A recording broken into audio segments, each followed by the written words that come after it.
ಗ್ರಹಣನ ಯಾವುದೇ ಕಾರಣಕ್ಕೂ ಬರಿಗಣ್ಣಿಂದಾಗ್ಲಿ ಟೆಲಿಸ್ಕೋಪ್ ಮುಖಾಂತರ ನೋಡ್ಲೇಬಾರ್ದು. ಸೊ ಏನಪ್ಪಾ ಅಂತಂದ್ರೆ ಪ್ಲಾನೆಟ್ ನೋಡ್ಬೋದು ಅಷ್ಟೇ.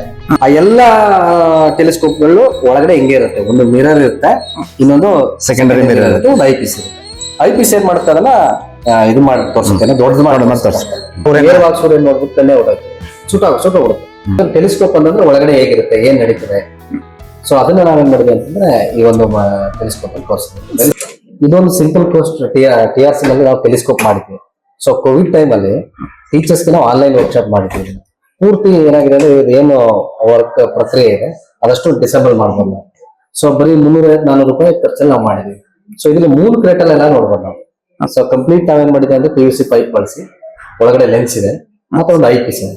ಐಪೀಸ್ ಮತ್ತೆ ಲೆನ್ಸ್ ಅನ್ನ ಬಳಸ್ಬಿಟ್ಟು ಕಂಪ್ಲೀಟ್ PVC ಪೈಪ್ ಅನ್ನ ಬಳಸ್ಬಿಟ್ಟು, ಸೊ ಒಳಗಡೆ ನಿಜ ಟೆಲಿಸ್ಕೋಪ್ ಅಂತಂದ್ರೆ ಒಳಗಡೆ ಹೇಗಿರುತ್ತೆ, ಏನ್ ನಡೀತದೆ, ಸೊ ಅದನ್ನ ನಾವೇನ್ ಮಾಡಿದ್ವಿ ಅಂತಂದ್ರೆ ಈ ಒಂದು ಟೆಲಿಸ್ಕೋಪ್ ಅಲ್ಲಿ ತೋರಿಸ್ತೀವಿ. ಸರಿ, ಸಿಂಪಲ್ ಟೆಲಿಸ್ಕೋಪ್ ಅಲ್ಲಿ ಮೀನ್ಸ್ ಗ್ರಹಣ ಆದಾಗ ಸೊ ಅದನ್ನೆಲ್ಲ ನೋಡ್ಲಿಕ್ಕೆ ಅವಕಾಶ ಇದೆ? ಇಲ್ಲ, ಗ್ರಹಣನ ಯಾವುದೇ ಕಾರಣಕ್ಕೂ ಬರಿಗಣ್ಣಿಂದಾಗ್ಲಿ ಟೆಲಿಸ್ಕೋಪ್ ಮುಖಾಂತರ ನೋಡ್ಲೇಬಾರ್ದು. ಸೊ ಏನಪ್ಪಾ ಅಂತಂದ್ರೆ ಪ್ಲಾನೆಟ್ ನೋಡ್ಬೋದು ಅಷ್ಟೇ. ಆದ ಗ್ರಹಣದ ಸಂದರ್ಭದಲ್ಲಿ ಯಾವುದೇ ಕಾರಣಕ್ಕೂ ಸಹ ಬರಿಗಣ್ಣು ನೋಡ್ಬಾರ್ದು, ಟೆಲಿಸ್ಕೋಪ್ ನೋಡ್ಬೋದು. ಟೆಲಿಸ್ಕೋಪ್ ನೋಡಕ್ ಹೋಗಿನೇ ನಮ್ಮ ಇವನು ಅವನೇ ಟೆಲಿಸ್ಕೋಪ್ ಇನ್ವೆನ್ಷನ್ ಮಾಡಿದ್ದು. ಆದ್ರೆ ಅನಿರೀಕ್ಷಿತವಾಗಿ ಏನೋ ನೇರವಾಗಿ ಸೂರ್ಯ ನೋಡ್ಬಿಟ್ಟು ಕಣ್ಣೇ ಹೊಡೋಯ್ತು, ಸುಟ್ಟೋಗ್ಬಿಡುತ್ತೆ.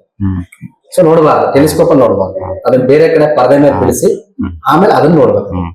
ಇನ್ನು ಕೆಲವು ಸಫಿಸ್ಟಿಕೇಟೆಡ್ ಟೆಲಿಸ್ಕೋಪ್ ಗಳಿವೆ.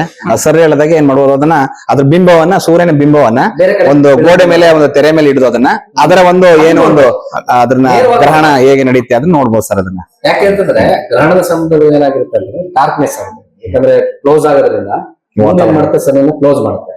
ಸೊ ವಾತಾವರಣ ಏನಾಗುತ್ತೆ, ಕತ್ಲಾಗುತ್ತೆ. ನಮ್ದು ರೆಟಿನಾ ಏನ್ ಮಾಡ್ತಪ್ಪ ಅಂತಂದ್ರೆ ಪೀಪಲ್ ಏನ್ ಮಾಡುತ್ತೆ ಅಂತಂದ್ರೆ ಅಗಲ ಆಗುತ್ತೆ. ಸೊ ಅಗಲ ಆದ್ರೆ ಸೂರ್ಯ ನೇರವಾದಂತ ಕಿರಣಗಳು ನಮ್ಮ ಇದ್ರ ಮೇಲೆ ಬಿದ್ದು ಏನಾಗುತ್ತೆ, ಹಾಳು ಮಾಡುತ್ತೆ. ಸೊ ಹಾಗಾಗಿ ಕೂಡಾಗೋ ಸಾಧ್ಯತೆಗಳು ಜಾಸ್ತಿ ಇದೆ.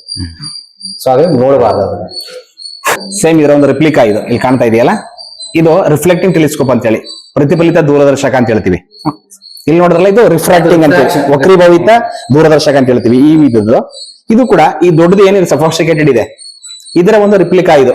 ಅಂದ್ರೆ ಒಳಗಡೆ ಏನಿದೆ, ಯಾವ ರೀತಿ ಅಸೆಂಬಲ್ ಇದೆ ಅಂತ ನೋಡ್ಬೋದು ನಾವು. ಇಲ್ಲಿ ಕಾಣ್ತಾ ಇದೆ ಅಲ್ವಾ, ನೋಡಿ ಇಲ್ಲಿ ಕಾಣ್ತಾ ಇದೆಯಲ್ಲ, ಇದು ಒಂದು ಕಾನ್ಕೇವ್ ಮಿರರ್ ಇದೆ.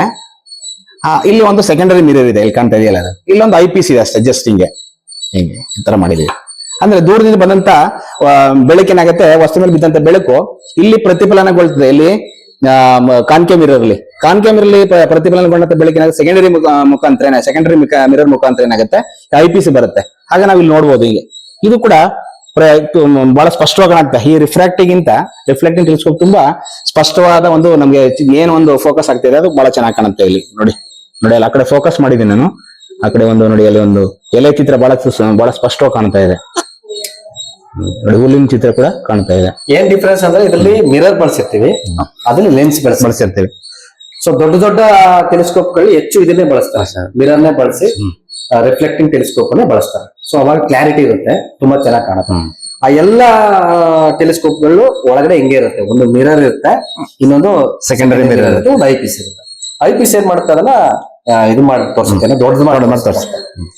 So principal same. ಸೊ ಏನೀಗ ದೊಡ್ಡ ಟೆಲಿಸ್ಕೋಪ್ ನೋಡ್ತಾ ಇದ್ದೀರಾ, ಆ ಟೆಲಿಸ್ಕೋಪ್ ಒಳಗಡೆ ಇರತಕ್ಕಂಥ ಸಿಸ್ಟಮ್ ಅನ್ನ ಮಕ್ಕಳು ಅರ್ಥ ಮಾಡ್ಕೊಳ್ಳಿಕ್ಕೆ. ಸೊ ಇದು ಒಂದು ಆಬ್ಜೆಕ್ಟ್ ಏನಾಗುತ್ತೆ, ಅದು ರೇ ಇಲ್ಲಿ ಬೀಳುತ್ತೆ, ಅದು ಏನಾಗುತ್ತೆ ಅಂದ್ರೆ ಈ ಪ್ರೈಮರಿ ಮಿನಿಮಮ್ ಬಿದ್ದು ನಮ್ಗೆ ಏನಾಗುತ್ತೆ ಅಂದ್ರೆ ಈ ಇದ್ರ ಮುಖಾಂತರ ವಿಜುವಲ್ ಆಯ್ತು. ಆತರ ಸರ್, ಇದನ್ನ ಎಷ್ಟನೇ ತರಗತಿ ಮಕ್ಕಳಿಂದ ಕಲ್ಸ್ಕೊಡ್ತೀರಾ ಅಥವಾ 6ನೇ ಕ್ಲಾಸ್ ಮಕ್ಕಳಿಂದಾನು ಶುರು ಮಾಡ್ತೇವೆ.